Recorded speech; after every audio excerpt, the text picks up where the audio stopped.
श्रीविद्यां जगतां धात्रीं सर्गस्थितिलयेश्वरीं नमामि ललितां नित्यां महात्रिपुरसुन्दरीं। ॐ श्रीमात्रे नमः। ॐ श्रीललिताम्बिकायै नमः। అమృతాత్మ స్వరూపులైన మీ అందరికీ మీ తల్లి అవ్యాజ్యమైనటువంటి మాతృప్రేమను అందిస్తూ శ్రీ లలితాంబిక రహస్యనామ సహస్రాలలో పంచవక్త్ర అన్నటువంటి దివ్యమైన నామం 4 బీజ మంత్రాలు కలిగినటువంటిది. పంచవక్త్ర, పంచ అనగా 5 అని అర్థం, వక్త్ర అనగా వదనములు కలిగినటువంటిది. ఈ పంచవదనాలు ఏమిటి అని మనం చూచినప్పుడు ఈశ్వర వదనాలను గురించి ఈ నామం తెలియచేస్తున్నది. మొదటి నామం సద్యోజాతం, రెండవ నామం వామదేవ స్వరూపం, మూడవది అఘోర స్వరూపం, నాలుగవది తత్పురుష స్వరూపం, ఐదవది ఈశాన స్వరూపం. ఈ 5 స్వరూపాలను గురించి లలిత రహస్యనామ సహస్రాలలో పంచవక్త్ర అన్నటువంటి నామం తెలియచేస్తుంది. ఇవి ఈశ్వర స్వరూపాలు కదా. లలితాంబిక రహస్య సహస్రనామాలలో ఈ ఈశ్వర నామాలు దేవి వదనార విందాలుగా ఎందుకు వర్ణించబడుతున్నాయి అని మనకు సందేహం వస్తుంది. ప్రపంచంలో ఎక్కడ ఏ మూల ఎవ్వరూ రుద్రం పారాయణం చేసినా ఆ రుద్ర పారాయణం పూర్తయిన తర్వాత శరీరంలో ఉన్నటువంటి పంచకోశాలను పవిత్రీకరించుకునేందుకు ఈ యొక్క పంచబ్రహ్మ మంత్రాలను పారాయణం చేస్తారు. దాంతో ఈశ్వర పాదార విందాలు యందు బిల్వపత్రాన్ని కానీ పుష్పాలను కానీ సమర్పిస్తారు. ఆ పవిత్రమైనటువంటి పంచబ్రహ్మ మంత్రాలే పంచవక్త్ర అన్నటువంటి ఈ నామంలో ఇక్కడ చర్చించబడుతున్నాయి. సజ్జోజాతం ప్రపజ్యామి సజ్జోజాతాయ వై నమో నమః. భవే భవే నాతి భవే భవస్వమాం భవోద్భవాయ నమః. ఇది సజ్జోజాత మంత్రం. అసలు ఈ మంత్రాలకు లలితాంబిక రహస్యనామ సహస్రాలకు ఏమిటి సంధానం అన్నప్పుడు, జగజ్జనని శివశక్తి స్వరూపిణి. పరమేశ్వరికి పరమేశ్వరునకు ఎటువంటి తేడా లేదు. వారిద్దరూ కేవలం ఒక్కటే. మనం ఈ యొక్క పంచబ్రహ్మ మంత్రాలు ప్రతినిత్యం రుద్రాభిషేకం అయిన తర్వాత జపించే ఈ పంచబ్రహ్మ మంత్రాలకు ఆలయాలు ఉన్నాయి మన భారతదేశంలో. ఆ ఆలయాల కోసం మనం చాలా దూరం ప్రయాణం చేసి వెళ్ళనక్కర్లేదు. ఇవి ఎక్కడో హిమాలయ పర్వతాల్లోనో ఎక్కడో మనకి వెళ్ళలేనంత దూరంలో లేవు. ఇవి ఆంధ్రదేశంలోనే పంచ ఆరామ క్షేత్రాలుగా యుగయుగాల దేవుడు పూజలు అందుకుంటూ ఉన్నారు. చాలా అద్భుతమైనటువంటిది. గురువులకు గురువైనటువంటి గురువు శ్రీ గురు దక్షిణామూర్తి. ఆత్మజ్ఞానమే జీవిత పరమావధి అంటూ మౌనం ద్వారా దివ్యమైనటువంటి ఆత్మజ్ఞానాన్ని ప్రసాదించే జ్ఞాన గురువునకు నమస్కారం, ఆత్మాంజలి. గురువు కంటే శ్రేష్టమైనటువంటి సంపద లేదు. గురు సేవకు మించినటువంటి తపస్సు లేదు. సర్వోత్కృష్టమైనటువంటిది గురుసేవ. దానికి మించిన యజ్ఞం, దానికి మించిన పూజ, దానికి మించిన తపస్సు మరి ఏదీ లేదట. అంత సర్వోత్కృష్టమైనటువంటిది గురుసేవ. సద్య అంటే పిలవగానే వెంటనే ప్రాదుర్భవించేటువంటి నిత్యమైనటువంటిది భగవద్ రూపం. ఈ రూపం ఎప్పుడు కావాలంటే అప్పుడు మనం మన అంతరంగాల్లోనే దర్శించవచ్చు. ఆ రూపంతో మనం సంభాషించవచ్చును కూడా. వాక్కులతో కూడిన సంభాషణ కంటే మౌనంతో కూడిన సంభాషణ శ్రేష్టమైనటువంటిది. ఈశ్వరుని యొక్క భాష మౌన భాష.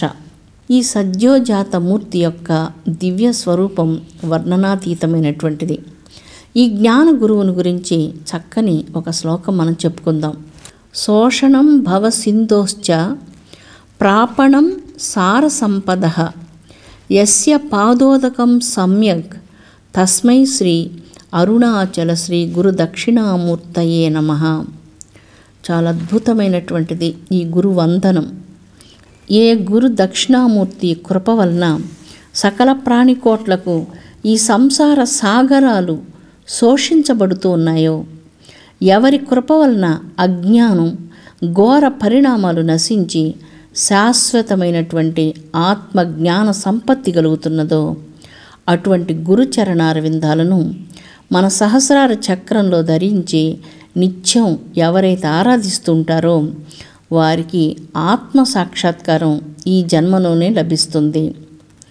ఇక్కడ మనం ఏ గురు కృప వలన సంసార సాగరాలు శోషించబడుతున్నాయో అని చెప్పుకున్నాం. ఒక సాగరం కాదు సంసారం, కోటాను కోట్ల సాగరాలు లాంటి సంసారాల యొక్క దుఃఖాలన్నీ కూడా పూర్తిగా సమూలనంగా నశించిపోతూ ఉన్నాయి. ఈ సంసారాన్ని ఒక మహావృక్షంతో కూడా పోలుస్తున్నాయి వేదమంత్రాలు.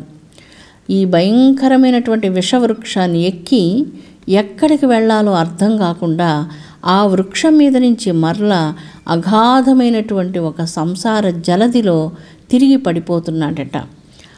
ఆ సంసార జలదిలో పడిపోయేటువంటి భక్తులను రక్షించేందుకు ఒక జ్ఞాన గురువు కావాలి.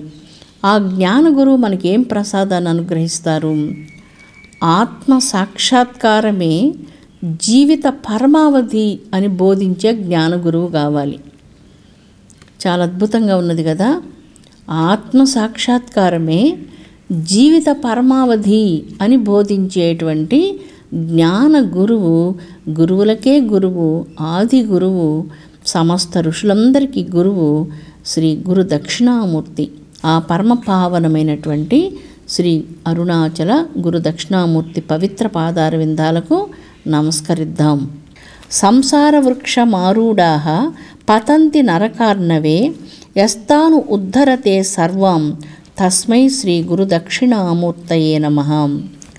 సంసారం అనేటువంటి ఘోర అంధకార నరకంలో కూలిపోతున్నటువంటి మానవాళిని ఉద్ధరించేటువంటి జ్ఞాన గురువునకు నమస్కారం అని చెప్తున్నాం. ఆ జ్ఞాన గురువు మనకు ఎలాగ దర్శనమిస్తారు? శివ అన్న 2 అక్షరములను స్మరించినంతనే ఆ జ్ఞాన గురువు సద్యో జాతం ప్రపజ్యామి సద్యో జాతాయ వై నమో నమః అంటే నిత్యస్వరూపమైనటువంటిది భగవత్ చైతన్యం. ఎప్పుడు ఎక్కడ కూర్చొని ఎటువంటి ప్రదేశాల్లో ఎక్కడైనా కూడా ఆ దైవత్వాన్ని హృదయంలో ధ్యానించినప్పుడు అక్కడ ప్రాదుర్భవించేటువంటి వెలుగునే ఇక్కడ వామదేవ అన్నటువంటి స్వరూపంతో సద్యో జాతం ప్రపద్యామి సద్యో జాతాయ వై నమో నమః అప్పటికప్పుడే ఉద్భవించేటువంటి ఆ వెలుగును ఇక్కడ కీర్తిస్తూ ఉన్నారు. ఇక్కడ శివ అనే 2 అక్షరాలు ఏం చేస్తాయి మానవ జీవితంలో? చాలా చక్కగా వేదం ఇలా చెప్తుంది. 4 వేదముల యొక్క సారము అద్భుతంగా రుద్రం. ఆ రుద్రం యొక్క సారము ఓం నమః శంభవే చ మయోభవే చ నమః శంకరాయ చ మయస్కరాయ చ నమః శివాయ చ శివతరాయ చ. ఇక్కడ మనకు ఓం నమః శివాయ అన్నటువంటి శివ పంచాక్షరి నామం వస్తుంది. ఓం నమః శివాయ అన్నటువంటి ఈ యొక్క మంత్రం జపిస్తే ఏమవుతుంది? మహాదుర్భర దురిత రాశి అణుమాత్రమైన లేకుండా మన జీవితంలో శివ అన్న 2 అక్షరములు జపించగానే దగ్ధమైపోతుంది. ఆ శివ అనగానే దుర్భరాతి దుర్భరమైనటువంటి కోటాను కోట్ల కొండల దురితముల రాశి, చాలా పాపాలు, ఎన్నో కర్మల యొక్క ఈ రాశి అంతయు కూడా కేవలం ఆ శివ అన్నటువంటి మంగళకరమైనటువంటి నామాన్ని స్మరించగానే దుర్భరాతి దుర్భరమైనటువంటి ఈ దురిత రాశి కొండలను దగ్ధం చేసేటువంటి శక్తి కలిగింది. పంచవక్త్ర అన్నటువంటి లలితాంబికా రహస్యనామ సహస్రంలో ఉన్నటువంటి ఈ నామాలలో మొదటి రూపం సద్యోజాత రూపం నిత్యమైనటువంటిది, అంటే సర్వాంతర్యామిగా ఎప్పుడు ఉన్నటువంటిది. ఎప్పుడైతే మనం ప్రార్థిస్తామో అప్పుడు మన హృదయంలో ఆ వెలుగు ప్రకాశిస్తూ ఉంటుంది. రెండవ రూపం వామదేవ రూపం. వామదేవ రూపం సత్యస్వరూపమైనటువంటిది, అంటే సత్యం ఎప్పుడు ఉన్నటువంటిది, అది నశించేటువంటిది కాదు. సత్యం ఎన్నటికీ మార్పు చెందినటువంటిది, శాశ్వతమైనటువంటిది. ఈ వామదేవ రూపం అలాంటి సత్యస్వరూపమైనటువంటిది.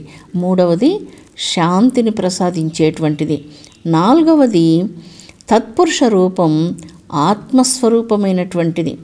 ఐదవది ఈశాన స్వరూపము సర్వవ్యాపకమైనటువంటిది, అంతటా ఆవరించి ఉన్నటువంటిది.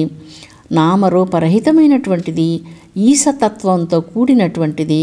ఇలాంటి బ్రహ్మాండ వ్యాప్తమైనటువంటి చైతన్యాన్ని, తేజస్సును, వెలుగును ఈశానతత్వంగా ఇలాగ పంచబ్రహ్మ స్వరూపమైనటువంటి 5 వదనార విందాలతో విరాజిల్లుతున్నటువంటి జగదంబ శ్రీ లలితా పరమేశ్వరీ దేవి యొక్క శ్రీచరణాంబుజార విందాలకు నమస్కరిద్దాం. అసలు ఆంధ్రదేశంలోనే ఈ అద్భుతమైనటువంటి పంచారామాలు ఉండడం మహాభాగ్యం. అసలు ఈ పంచారామాలు ఎలాగ ఏర్పడ్డాయి, ఏ విధంగా ఏర్పడ్డాయి, దీని గురించి మనం మాట్లాడుకుందాం. సజ్జోజాతం అనగానే నిరంతరంగా ఉండునటువంటిది, నిత్యంగా ఉండునటువంటిది. ప్రార్థించినంతనే అప్పటికప్పుడే హృదయాంతరాళాలలో దర్శనం ప్రసాదించినటువంటిది ఈ సజ్జోజాత స్వరూపమైన ఈశ్వర రూపం. ఆంధ్రప్రదేశంలో పశ్చిమ గోదావరి జిల్లాలో భీమవరం క్షేత్రం ఉన్నది. అక్కడ ఉన్నటువంటి సోమారామ క్షేత్రంలో ఉన్న స్వామివారే సోమారామేశ్వరుడు. చంద్రకళలతో ఒక్కొక్క కళ ఈ శివలింగంలో ప్రవేశిస్తుంది. అమావాస్య నాడు నల్లని రూపంతో కనిపించే ఈ లింగం పౌర్ణమి నాడు తెల్లని దివ్య తేజస్సుతో ప్రకాశిస్తుంది. రుద్రం పఠించేటువంటి వారే కాకుండా శివభక్తులైనటువంటి వారందరూ తప్పక దర్శించవలసినటువంటి క్షేత్రం ఈ యొక్క సజ్జోజాతమూర్తి అయినటువంటి సోమారామేశ్వరుని యొక్క దివ్యక్షేత్రం. అసలు ఈ క్షేత్రం ఎలాగ ఏర్పడిందో మనం చెప్పుకుందాం. ప్రాచీన కాలంలో వజ్రాంగదుడు అనే ఒక రాక్షసుడు ఉండేవాడు. అతని పుత్రుడే తారకాసురుడు. తారకాసురుడు చాలా శక్తివంతమైనటువంటి శివభక్తుడు. అతడు తన తండ్రి, అనేక మంది రాక్షసులు, హిరణ్యకశిపుడు, హిరణ్యాక్షుడు, తర్వాత నరకాసురుడు, బలిచక్రవర్తి ఇత్యాది రాక్షసులందరూ కూడా శ్రీ మహావిష్ణువు చేత సంహరించబడినందువలన, ఆ మహావిష్ణువుని ఎదిరించే శక్తి లేనందువలన ఈశ్వర ఆరాధన ప్రారంభం చేసి ఈశ్వర కృప కోసం అనేక సంవత్సరాలు ఘోరంగా తపస్సు చేసి ఈశ్వర దర్శనాన్ని పొందిన తర్వాత తనకు ఎవరి చేత మృత్యువు లేకుండా ఉండే విధంగా అనుగ్రహించమని ప్రార్థించి ఈశ్వరుడి నుంచి క్షీరసాగరంలో ఉద్భవించినటువంటి అమృతలింగాన్ని వరంగా పొంది ఆ లింగాన్ని తన మెడలో నిరంతరం ధరించి ప్రతినిత్యం ఆ శివలింగానికి రుద్రాభిషేకం చేస్తూ రుద్రపారాయణం చేస్తూ అజేయమైనటువంటి శక్తి సంపన్నుడయ్యాడు. ఈశ్వర కృపను పొందిన తర్వాత అనేక వరాలు పొందినటువంటి తారకాసురుడు మునీశ్వర్లకు, మానవులకు, అనేక మందికి క్లేశాలు కలిగించడం ప్రారంభించారు. అప్పుడు దేవతలందరూ వెళ్ళి విష్ణు భగవానుని ప్రార్థించగానే అందరూ కలిసి శంకర భగవానుడి వద్దకు వచ్చారు. తారకాసురుడిని ఎలాగా నిగ్రహించాలి? అప్పుడు తారకాసుర సంహారం కోసం గౌరీ కళ్యాణం జరిగింది. జగన్మాత మరలా అవతారం ధరించి త్రేతాయుగం యొక్క చిట్ట చివరి పాదంలో ఉద్భవించి ఈశ్వరుని వివాహం చేసుకొని వారికి కలిగినటువంటి పుత్రుడు సుబ్రహ్మణ్యేశ్వర స్వామి. అతడు తారకాసుర సంహారం కోసమే ఉద్భవించినటువంటి కారణజన్ముడు. తారకాసురుని యొక్క బాధలు ప్రజలు భరించలేకపోతున్నారు. అతడు మనుషుల్ని, ఋషీశ్వరులను అలాగా క్లేశాలకు గురి చేయడం ప్రారంభించారు. అప్పుడు సుబ్రహ్మణ్యేశ్వర స్వామి తారకాసురుడి మీదకు యుద్ధానికి వెళ్ళి మొట్టమొదటిసారిగా ధాన్య కటకము అనేటువంటి ప్రదేశంలో మనకు ఇది హనుమకొండ ఆ ప్రదేశాల్లో వస్తుంది. ఈ ధాన్య కటకం అనేటువంటి ప్రదేశానికి వెళ్ళి యుద్ధం ప్రారంభించారు. మొదటిసారిగా తారకాసురుని చేతిలో సుబ్రహ్మణ్యేశ్వర స్వామి ఓడిపోయారు. తిరిగి రెండవసారి యుద్ధానికి వెళ్ళి రెండవసారి కూడా ఓడిపోయారు.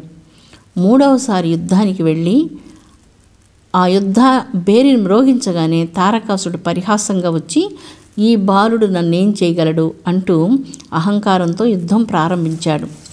అప్పుడు ఈ సుబ్రహ్మణ్యేశ్వర స్వామి తారకాసురుని మెడలో ఉన్నటువంటి ఆ శివలింగాన్ని 5 భాగాలుగా ఛేదించగా అది 5 ప్రదేశాల్లో పడింది.